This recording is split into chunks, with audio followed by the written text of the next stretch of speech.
Good evening student, स्वागत है आपका हमारे यूट्यूब चैनल पर। आज के वीडियो में हम class 7 chapter 5 lines and angles का इंट्रोडक्शन पार्ट करेंगे।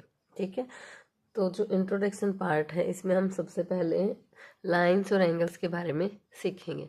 तो जो लाइंस और एंगल्स को पढ़ने से पहले सबसे फर्स्ट चीज जो आती है दैट इज पॉइंट।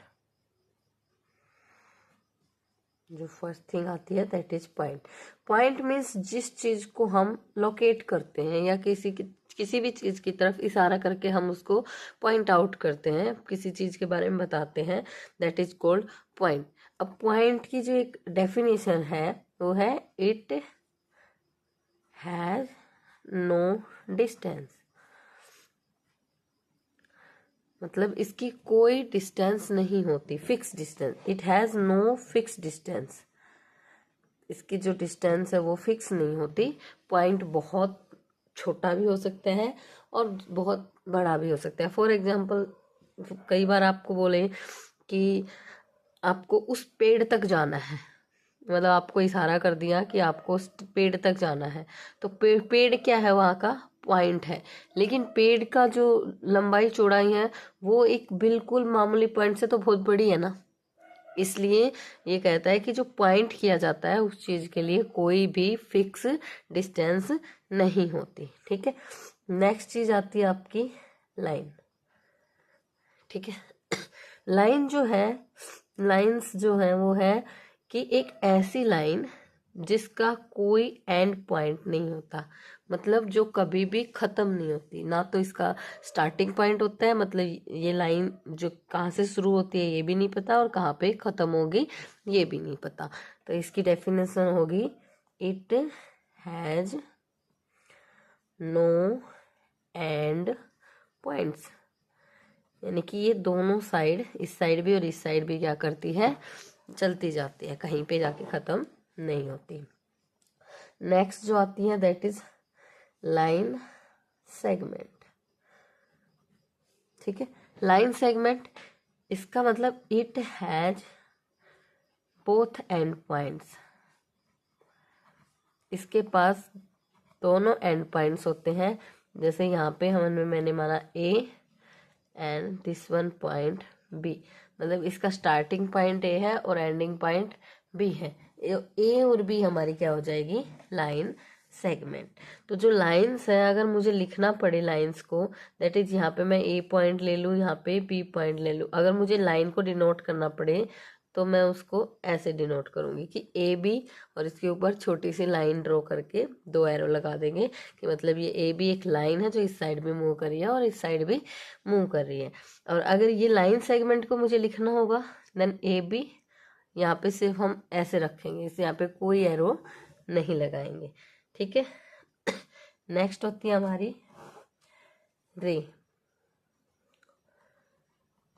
ठीक है, रे मीन्स जिसकी एक एंडिंग पॉइंट हो। It has one and point. ठीक है, तो इसका मतलब यहाँ पे इसका मान लो इसका स्टार्टिंग पॉइंट है लेकिन इसका एंडिंग पॉइंट नहीं है। ठीक है, तो ये हो जाएगी हमारी रे। ठीक है, तो यहाँ पे हमने लिख दिया P और यहाँ पे Q, तो इसको हम लिखेंगे PQ इज ए रे। ठीक है, तो PQ हमारी क्या है, रे है। इसके लिए हम एग्जांपल्स दे सकते हैं, जैसे सोर्स ऑफ लाइट हाउस। जो लाइट हाउस से लाइट निकलती है वो उसका स्टार्टिंग पॉइंट है कि वो लाइट हाउस से निकल रही है, लेकिन उसका एंडिंग पॉइंट वो कहाँ तक जाती है, जहाँ तक भी उसकी जो रोशनी जाती है, मतलब वो बहुत दूर तक जा सकती है। या फिर रे ऑफ सन, सूरज की किरण, तो स्टार्टिंग पॉइंट इज सूरज, लेकिन वो जाती कहाँ तक है, बहुत दूर तक, मतलब उसका कोई एंडिंग फिक्स पॉइंट नहीं है कि वो कहाँ पे जाके एंड हो रही है। ये तो हो गई हमारी लाइंस, लाइन सेगमेंट और रे के बारे में और पॉइंट के बारे में। अब आता है हमारा एंगल। अब व्हाट इज एंगल? एंगल होता है कि जो हमने रे ली, तो मान लो हमारी दो रे लिए ने और दो रे लीजिए, यानी कि इनका स्टार्टिंग पॉइंट ये है लेकिन एंडिंग पॉइंट इनका नहीं है।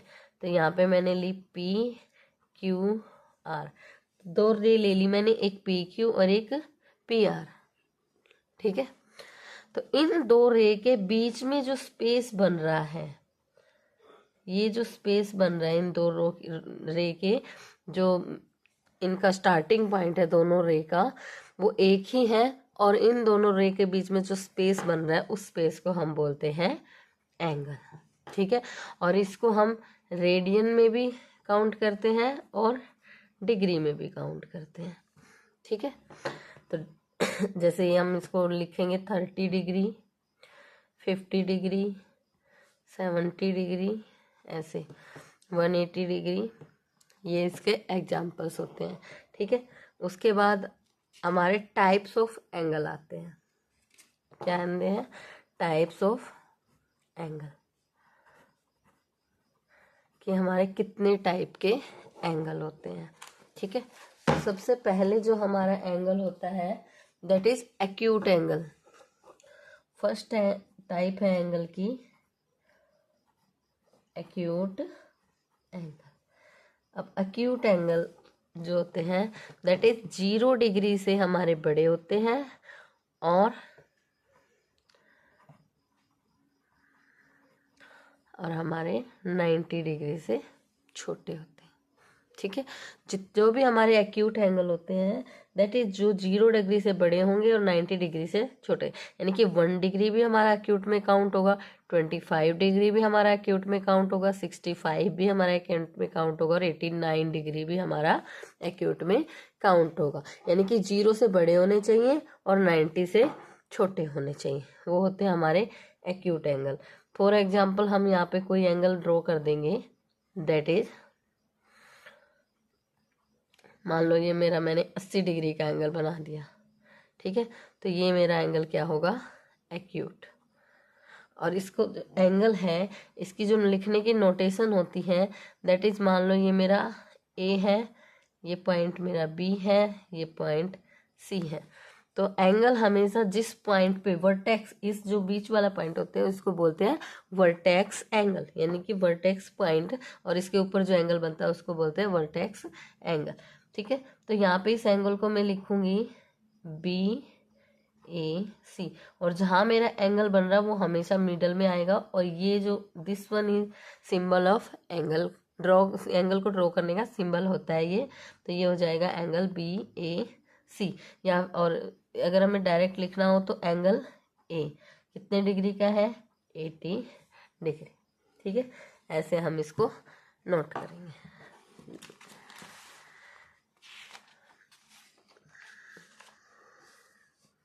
नेक्स्ट जो एंगल है हमारा दैट इज ऑब्ट्यूज एंगल। अब ये एंगल जो हमारा होता है that is greater than 90 degree और लेस देन 180 डिग्री।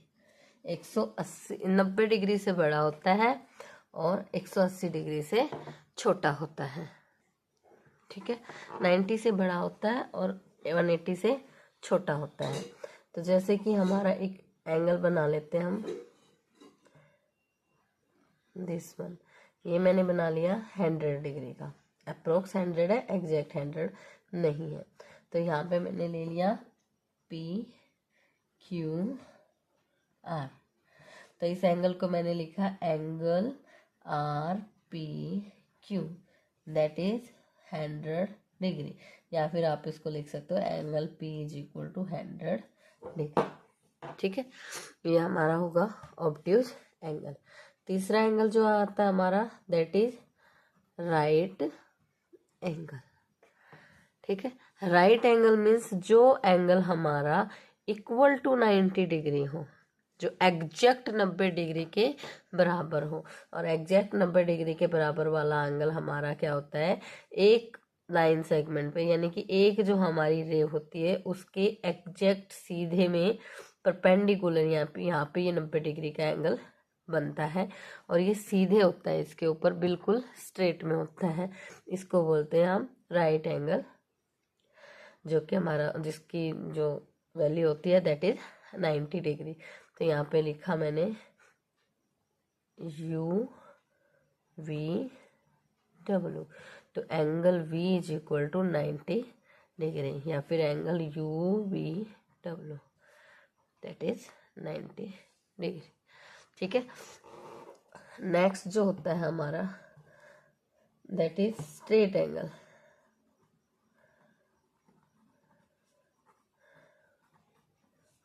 ये होता है हमारा इक्वल टू 180 डिग्री। तो जैसे ये 90 डिग्री का है तो ये सीधा खड़ा है, तो जो हमारा स्ट्रेट एंगल होगा वो बिल्कुल ही सीधा होगा। मतलब जो यहाँ से मैंने एक रे यहाँ पे स्टार्ट की, एक रे यहाँ पे, तो यहाँ से जो ये कंप्लीट एंगल बनेगा दैट इज 180 और इसको बोलते हैं स्ट्रेट एंगल। ठीक है, इसको यहाँ पे मान लो मैंने ये Q पॉइंट से मैंने दो रे निकाली, Q R और ये P, तो मेरा एंगल Q जो बनेगा दैट इज 180 डिग्री और इसको हम लिख सकते हैं एंगल PQR, और ये भी कितना है हमारा 180 डिग्री और इसको बोल सकते हैं हम स्ट्रेट एंगल। ठीक है, नेक्स्ट जो एंगल है that is reflex angle. Reflex angle, तो ये जो हमारा एंगल होता है 180 डिग्री से बड़ा होता है और 360 डिग्री से छोटा होता है। तो रिफ्लेक्स एंगल जो हमारा होता है 180 डिग्री से बड़ा होता है और 360 डिग्री से छोटा होता है। तो ये बनता कैसे है, जैसे कि अब 180 डिग्री का मैंने स्ट्रेट बनाया था, यहाँ पे मैंने कोई पॉइंट ले लिया, ये मैंने यहाँ से रे निकाल दी दैट इज P, यहाँ से Q रे निकाल दी और यहाँ से मैंने R निकाल दी रे। ठीक है, तो जो यहाँ से 180 मेरा यहाँ स्ट्रेट बना था, तो यहाँ से घूम के जो एंगल बनेगा 180 से जो आगे जाके बनेगा दैट इज रिफ्लेक्स एंगल। और मान लो इसकी जो लेंथ है वो हमारी 240 डिग्री है अप्रोक्स। ठीक है, तो ये जो हमारा एंगल बनेगा दैट इज रिफ्लेक्स एंगल। तो एंगल RPQ जो है हमारा वो है हमारा रिफ्लेक्स एंगल, और जो एंगल P जो यहाँ पे बना है दैट इज 240 डिग्री। ठीक है, तो ये हो जाएगा हमारा रिफ्लेक्स एंगल। नेक्स्ट जो एंगल है दैट इज 6, इससे बोलते हैं हम कंप्लीट एंगल। कंप्लीट एंगल जो इक्वल टू होता है 360 के। ठीक है, इसके इक्वल होता है 360 के। तो मान लो यहाँ से मैंने कोई रे निकाली दैट इज O और यहाँ पे P, तो यहाँ O पे मैंने एक एंगल ड्रॉ किया दैट इज कंप्लीट। यहाँ पे इसको पूरा घूम के यहाँ से स्टार्ट करके यहाँ तक आ गया दैट इज एक कंप्लीट एंगल होगा मेरा 360। तो angle O is equal to 360 और इसे हम बोलते हैं कंप्लीट एंगल। ठीक है, नेक्स्ट है हमारा टॉपिक। अब आते हैं पेयर्स ऑफ एंगल। ठीक है, पेयर्स ऑफ एंगल्स। तो सबसे पहला जो हमारा पेयर होता है दैट इज कॉम्प्लीमेंट्री एंगल। तो कॉम्प्लीमेंट्री एंगल्स उन एंगल्स को बोलते हैं जिन दो एंगल्स का सम हमारा 90 डिग्री होता है। फॉर एग्जाम्पल, एक मैंने एंगल ले लिया 60 डिग्री का और एक मैंने एंगल ले लिया 30 डिग्री का, तो 60 + 30 इज इक्वल टू 90। तो जिन दो एंगल का सम मेरा 90 डिग्री आता है that is called complementary angle. तो मान लो यहाँ पे एंगल A + एंगल B अगर मेरा आए 90 डिग्री तो उन एंगल्स को बोलेंगे कॉम्प्लीमेंट्री एंगल्स। ठीक है, नेक्स्ट दूसरा होता है हमारा सप्लीमेंट्री एंगल। Supplementary angles. अब अगर आपको वैसे नाम याद ना रहे, सप्लीमेंट्री एंगल्स हो जाता है हमारा दो एंगल्स का सम हमारा आना चाहिए 180 डिग्री। अगर आपको वैसे याद नहीं रहे तो सी हमारा पहले आता है, इसलिए हम छोटा नंबर लेंगे, यानी कि उनका सम 90 होगा। और एस हमारा बाद में आता है अल्फ़ाबेट में, इसलिए उन जो 90 के बाद आता है 180, तो उनका सम कितना होगा 180। तो कॉम्प्लीमेंट्री एंगल्स का सम होता है 90 डिग्री, सप्लीमेंट्री एंगल्स का सम होता है 180 डिग्री। तो फॉर एग्जाम्पल सप्लीमेंट्री एंगल मैंने लिए, ये जो मैंने एंगल ले लिया दैट इज 110 डिग्री, ठीक है। और एक मैंने एंगल ले लिया 70 डिग्री। तो जो मेरा एंगल ए है दैट इज 110, एंगल बी है 70, तो 110 degree plus 70 degree is equal to 180 degree. तो यहाँ से हमें मिल गया कि दो एंगल्स जिनका सम 180 होता है उन्हें क्या बोलते हैं, सप्लीमेंट्री एंगल्स। उसके बाद कुछ और एंगल्स होते हैं जो कि जैसे कि एक एंगल होता है एडजेसेंट एंगल्स। एडजेसेंट उनको बोलते हैं जो साथ साथ में, यानी कि पड़ोसी एंगल्स होते हैं। एडजेसेंट को आप पड़ोसी भी बोल सकते हो, साथ वाला जो बिल्कुल उसके साथ में हो। तो मान लो मैंने कोई दो एंगल बना दिए, यानी कि एक ही वर्टेक्स, इस मिडल वर्टेक्स से कोई दो एंगल बने हो, जैसे एक ये और एक ये। तो यहाँ पे ये पॉइंट मैंने ओ ले लिया, this one A, this one B, this one C. तो यहाँ पे एक एंगल बनेगा angle A O B, and एक एंगल बनेगा हमारा एंगल बी ओ सी। तो इन दोनों एंगल्स को हम बोलेंगे एडजेसेंट एंगल्स, यानी कि एंगल हमारा ए ओ बी और एंगल बी ओ सी हमारे क्या है, एडजेसेंट एंगल्स है।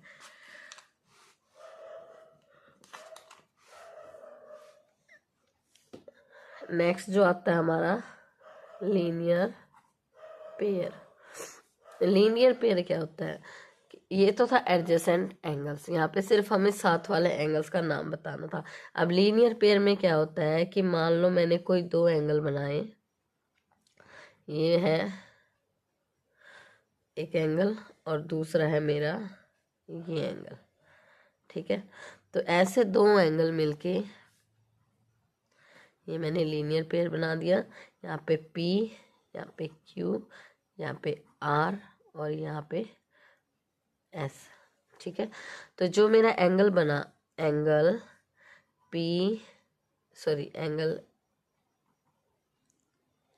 Angle RPS plus angle SPQ, ये दोनों मिलके मेरा बनाएंगे 180 डिग्री। तो हम इनको क्या बोलेंगे, ये क्या है, लीनियर पेयर। जो दो एंगल्स मिलके उनका सम 180 डिग्री आता हो, उन दो एंगल्स को हम बोलते हैं लीनियर पेयर। कि ऐसे दो एंगल जिनको जोड़ने पे हमें 180 या फिर एक स्ट्रेट एंगल मिले, उन्हें बोलते हैं लीनियर पेयर, ठीक है। उसके बाद आते हैं हमारे वर्टिकली अपोजिट एंगल, ठीक है।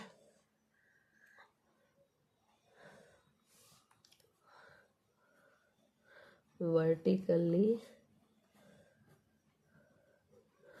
Opposite angles. तो वर्टिकली अपोजिट एंगल्स, मान लो कि ये मेरी दो लाइन एक दूसरे को इंटरसेक्ट कर रही हैं, ठीक है। एक ये लाइन है ए बी और एक लाइन है पी क्यू, ठीक है। दो लाइन मेरी एक दूसरे को इंटरसेक्ट कर रही हैं ओ पे, तो इस पॉइंट को मैंने नाम दे दिया ओ, ठीक है। तो अब जो एंगल 1 और इसको नाम दे दिया 2, ये एंगल 3 और ये एंगल 4, ठीक है। तो यहाँ पे जो एंगल 1 होगा इक्वल होगा एंगल 2 के, और एंगल 3 होगा इक्वल होगा एंगल 4 के। तो या आप उसको ऐसे नाम दे दो, एंगल पी ओ ए POA इक्वल होगा BOQ के, BOQ के। और ऐसे ही POB, एंगल POB इक्वल होगा AOQ के, AOQ के। ठीक है, तो यहाँ पे मैंने वैसे नाम ले लिया इसको 1 2 3 4। तो एंगल 1 इक्वल होगा एंगल 2 के, एंगल 3 इक्वल होगा एंगल 4 के, और इन एंगल्स को बोलते हैं हम वर्टिकली अपोजिट एंगल। ठीक है, अगर ऐसे कोई एंगल्स आ जाए वो वर्टिकली अपोजिट और आपस में क्या होते हैं, इक्वल होते हैं, इसलिए मैंने ये इनके सामने ये साइन लगाया इनके बीच में इक्वल टू का, कि वर्टिकली अपोजिट एंगल्स हमेशा एक दूसरे के क्या होते हैं, इक्वल होते हैं। ठीक है, नेक्स्ट टॉपिक आता है हमारा pair of lines. Pairs of lines, pairs of lines में हमारी सबसे पहले आती है intersecting line. Intersecting line, intersecting lines मतलब कि मान लो एक मेरी लाइन है L, ठीक है, एक मेरी लाइन है M, और ये दोनों आपस में इंटरसेक्ट मतलब जहाँ पे ये एक दूसरे को काट रही हैं, दैट इज पॉइंट O। तो इन दोनों लाइन आपस में क्या है, इंटरसेक्ट है, और कहाँ पे है, O पे। तो ऐसी लाइनों को बोलते हैं इंटरसेक्टिंग लाइंस, कि ऐसी टू लाइंस जो किसी एक पॉइंट पे एक दूसरे को प्रतिच्छेद करें उन्हें बोलते हैं इंटरसेक्टिंग लाइंस। ठीक है, किसी कॉमन पॉइंट पे, दैट इज यहाँ पे कॉमन है हमारा O। उसके बाद होती है एक लाइन होती है ट्रांसवर्सल लाइन। अब ट्रांसवर्सल लाइंस जो होती है वो हमारी, जैसे हमें दो लाइन से हैं, दो लाइन मेरी है, ठीक है, एक लाइन मेरी P है, एक Q है, दो लाइन है, और इन दोनों लाइनों को कोई एक लाइन काटे। ठीक है, इन दोनों लाइनों को कोई एक लाइन काटे दो अलग अलग पॉइंट पे, इस लाइन को इस पॉइंट पे और इस लाइन को इस पॉइंट पे। तो ये जो लाइन होगी मेरी, जो इन दोनों लाइनों को कट कर रही है, इसको मान लेते हैं R। तो ये जो मेरी R लाइन होगी दैट इज ट्रांसवर्सल लाइन। ठीक है, तो R मेरी क्या होगी, ट्रांसवर्सल लाइन। तो ये जरूरी नहीं कि सिर्फ दो ही लाइंस को काटे, कई बार ये मान लो ऐसे तीन लाइनें हमें दे रखी हैं, जैसे ये L M N, और ये हमारी एक लाइन है T। तो ये भी इनको क्या करेगी, ये भी क्या कहलाएगी, इनकी ट्रांसवर्सल लाइन। ट्रांसवर्सल लाइन उस लाइन को बोलते हैं जो दो या दो से अधिक लाइनों को एक ही लाइन काटे, वो लाइन क्या कहलाती है, ट्रांसवर्सल लाइन। अब कुछ लाइंस होती हैं, अब ये नेक्स्ट होती है पैरेलल लाइन।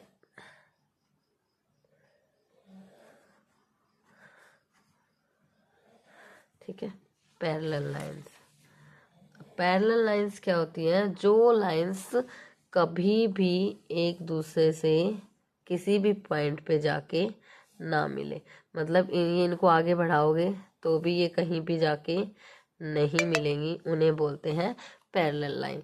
या फिर इसकी दूसरी डेफिनेशंस क्या होती हैं कि इनका जो डिस्टेंस होता है बीच का, वो कहीं भी दो पॉइंट को पकड़ लो, वहां से इनके बीच का डिस्टेंस क्या होगा, ऑलवेज इक्वल। ठीक है, उन्हें बोलते हैं हम पैरेलल लाइंस। अब आते हैं कि कुछ एंगल्स बनते हैं जो कि दो लाइनों के बीच में एक ट्रांसवर्सल लाइन जब उसको काटती है तो एंगल्स बनते हैं, उन एंगल्स के नाम क्या होते हैं। जैसे कि ये हमने पीछे पढ़े थे कि दो लाइन है मेरी और एक ट्रांसवर्सल लाइन उसको काट रही है, तो यहाँ पे कुछ एंगल्स फॉर्म होंगे, उन एंगल्स के हमें नाम बताने हैं कि किस किस टाइप के एंगल्स वहाँ बनते हैं। तो मान लो यहाँ पे हम लिखेंगे angles formed by transversal line. तो यहाँ पे मैंने L M ये दो लाइनें ले ली, और ये मैंने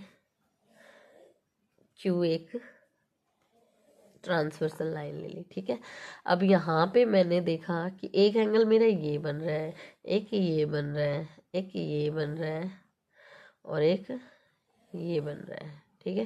तो 1 2 3 4 ऐसे ही एक एंगल यहाँ पे ये बन रहा है, एक ये और एक ये। तो 5 6 7 8 तो हमारे 8 एंगल बन रहे हैं। कोई भी एक ट्रांसवर्सल लाइन जब दो लाइनों को काटती है तो वो हमारे 8 टाइप के एंगल बनाती है, ठीक है। तो 8 टाइप के एंगल्स 8 एंगल्स बनाती है, 8 टाइप्स के नहीं, 8 एंगल्स बनाती है। तो अब इनमें हमें कुछ एंगल्स बनते हैं जिनके हम नाम लिखेंगे सबसे पहले, ठीक है। तो सबसे पहले जो हमारे एंगल्स होते हैं that is corresponding angle, corresponding angles, ठीक है। अब कोरस्पॉन्डिंग एंगल्स जो होते हैं हमारे कि जो साइड हमने बनाई है, ठीक है, ये हमारी दो लाइन्स हैं, ये ट्रांसवर्सल लाइन है। इस ट्रांसवर्सल लाइन के जो लाइन हमने ली है, जो भी लाइन्स हैं उनके एक साइड के, अगर आप ऊपर के एंगल ले रहे हो तो ऊपर के, नीचे के एंगल ले रहे हो तो नीचे के, यहाँ पे ऊपर का ले रहे हो तो ये, और ये ले रहे हो तो ये। जैसे कि यहाँ पे एंगल है एंगल 1 इक्वल होगा एंगल 5 के, सेम चीज़ एंगल 2 इक्वल होगा एंगल 6 के, ठीक है। एंगल 4 इक्वल होगा एंगल 8 के, और एंगल 3 इक्वल होगा एंगल 7 के। तो जो हमारी ये और ये हमारा होगा हर टाइम, जो ये होगा हमारा ये पैरेलल लाइंस के बीच में होगा। जो ये इक्वल होंगे ये हमेशा तब होंगे जब ये ट्रांसवर्सल लाइन दो पैरेलल लाइंस को इंटरसेक्ट करेगी, ठीक है। और कोरस्पॉन्डिंग एंगल्स हमारे फिर क्या होंगे, इक्वल होंगे। तो 1 हमारा ऊपर है, देन यहाँ पे 5 ऊपर है, इसलिए दोनों इक्वल होंगे। 2 यहाँ पे है, 6 यहाँ पे है। तो इस लाइन के इधर वाले एंगल्स हैं वो आपस में इक्वल होंगे, इस लाइन के इधर वाले एंगल्स हैं वो आपस में इक्वल होंगे। आपस में क्या, ऊपर वाला ऊपर वाले के साथ, नीचे वाला नीचे वाले के साथ, ठीक है। फर्स्ट जो एंगल बना है वो हमारा कोरस्पॉन्डिंग एंगल्स है। सेकंड टाइप जो बनेगी हमारी इंटीरियर एंगल्स बनेंगे। इंटीरियर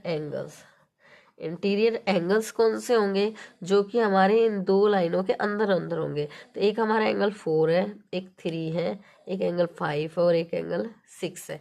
अब जब पैरेलल लाइंस होती हैं इनके बाद जो ये एंगल्स होते हैं ये ऐसे हो जाते हैं कि जो इंटीरियर एंगल्स हैं हमारे 4 3 5 और 6, तो इंटीरियर एंगल जो होंगे एंगल 4 इक्वल होगा एंगल 6 के, और एंगल 3 जो होगा इक्वल होगा एंगल 5 के। इनको बोलते हैं अल्टरनेट इंटीरियर एंगल। तो जो अल्टरनेट इंटीरियर एंगल्स होते हैं ये भी आपस में क्या होते हैं, इक्वल होते हैं, कि 4 इक्वल होगा 6 के और 5 इक्वल होगा 3 के, ठीक है। नेक्स्ट ये तो इंटीरियर एंगल थे और ये हमारे अल्टरनेट इंटीरियर एंगल इक्वल होते हैं। ऐसे ही एक्सटीरियर एंगल हो गए यहाँ पे, ये तो थे इंटीरियर। अगर यहाँ पे मैं एक्सटीरियर रखूँ तो एक्सटीरियर एंगल्स, ठीक है। एक्सटीरियर कौन कौन से हो जाएंगे मेरे यहाँ पे, ठीक है, ये हमारी फिगर है। एक्सटीरियर कौन कौन से हो जाएंगे मेरे, 1 2 मतलब दो लाइनों से जो बाहर में है, 1 2 और 8 7, that is angle 1 angle 2 angle 8 और एंगल 7, ठीक है। ये जो हमारे हो जाएंगे एक्सटीरियर एंगल। अब इनका भी सेम चीज, ये अल्टरनेट इंटीरियर एंगल थे तो ये हो जाएंगे अल्टरनेट एक्सटीरियर एंगल्स, और ये भी आपस में क्या होते हैं, इक्वल, ठीक है। तो एंगल 1 इक्वल होगा एंगल 7 के, और एंगल 2 इक्वल होगा एंगल 8 के, ठीक है। ये हो गया interior exterior alternate exterior angle, ठीक है। नेक्स्ट जो टॉपिक है दैट इज, अब यहाँ पे देखना, अब यहाँ पे हमारे जो हमने वर्टिकल एंगल पढ़े थे वो भी बन रहे हैं। तो हम यहाँ पे वर्टिकल एंगल अगर हमें बोले यहाँ पे तो वर्टिकल्स एंगल्स भी हमारे यहाँ बन रहे हैं, 1 वर्टिकल है 3K, 2 वर्टिकल है 4K। तो यानी कि एंगल 1 जो है इक्वल होगा हमारा एंगल 3K, और एंगल 2 इक्वल होगा एंगल 4K। क्यों? क्योंकि वर्टिकल एंगल अपोजिट एंगल हमारे क्या होते हैं, इक्वल होते हैं। सेम ये नीचे बन रहे हैं हमारे, 5 इक्वल होगा 7K और 6 इक्वल होगा 8K। तो 5 इक्वल होगा 7K और 6 इक्वल होगा 8K, और ये हमारे होते हैं पैरेलल लाइंस में। ठीक है, अब इसको तो हम यही रखते हैं। नेक्स्ट जो हमारा एंगल्स है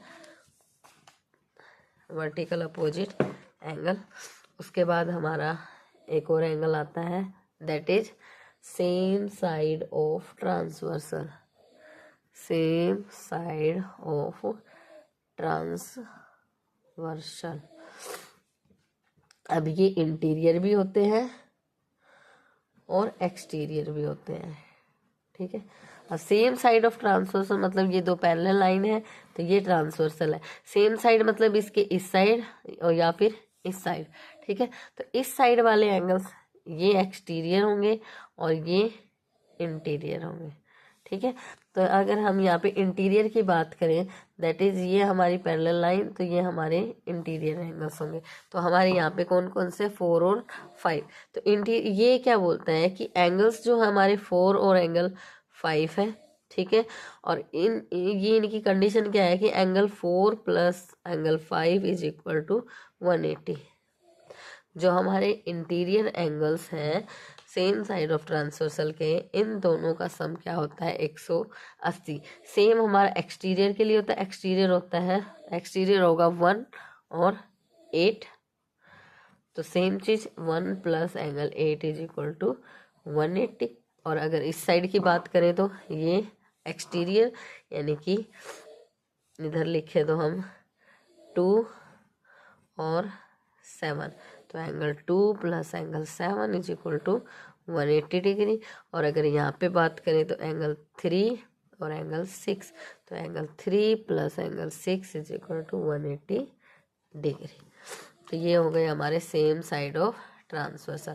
अगर हमें यहाँ पे लीनियर पेयर निकालने हो तो दैट इज ये जो एंगल्स हैं 1 और 2, मतलब लीनियर पेयर मतलब जो स्ट्रेट लाइन पे बने। तो यहाँ पे हमारे जो एंगल बन रहे हैं, एक 1 बन रहा है, एक 2, ये भी स्ट्रेट लाइन पे बन रहा है। एक 2 और 3 भी स्ट्रेट लाइन पे बन रहा है। 3 और 4 भी स्ट्रेट लाइन पे बन रहा है। ऐसे ही या नीचे भी बन रहे हैं हमारे 5 और 6 भी स्ट्रेट लाइन पे है। 6 और 7 भी स्ट्रेट पे है। 7 और 8 भी, और ये जो 5 और 8 भी है हमारा। तो यहाँ पे हम इसको लिख सकते हैं कि लीनियर पेयर्स में हमारे क्या क्या है, एंगल 1 प्लस एंगल 2 180 बना रहा है। इसको वैसे कोमा में लिख देंगे, एंगल 2 और एंगल 3। ठीक है, एंगल 3 एंड एंगल 4 और एंगल 1 एंड एंगल 4। ये सारे हमारे क्या बना रहे हैं, लीनियर पेयर। ऐसे ही नीचे बनाएंगे, angle 5 and angle 6, angle 6 and angle 7, angle 7 and angle 8 और एंगल 8 एंड एंगल 5। ये सारे हमारे क्या बना रहे हैं, लीनियर पेयर। इसका मतलब ये क्या कर रहे हैं, 180 डिग्री का एंगल बना रहे हैं। अब जितने भी अब हमने एंगल्स पढ़े हैं, लाइंस पढ़ी हैं, इन्हीं के बेस पे जो हमारी एक्सरसाइज होंगी वो होंगी। ठीक है, तो उन्हीं में हमसे इस टाइप के क्वेश्चन पूछे जाएंगे। मान लो हम कुछ एग्जांपल्स करते हैं, दैट इज कोई एंगल ड्रॉ करके दे दिया, यहाँ पे लिख दिया उसने दिस इज 78 डिग्री। तो ये हमें बताना है कि किस टाइप का एंगल है, तो दैट इज एक्यूट एंगल। तो ये हमारा कौन सा एंगल है, एक्यूट, बिकॉज ये 90 से छोटा है और 0 से बड़ा है। ठीक है, या फिर हमें कोई ऐसे दे दिया, तो ये हमारा किसका सिंबल था, राइट एंगल का, तो इसको हम बोलेंगे राइट एंगल। इस टाइप के हमारे बहुत सारे क्वेश्चन होंगे। कुछ हमारे ये पैरेलल वाली लाइन जो अभी हमने की थी इन एंगल्स के बेस पे होंगे, तो बाकी करेंगे हम एक्सरसाइज में। तो इंट्रोडक्शन पार्ट हमारा ख़त्म होता है। Thank you students.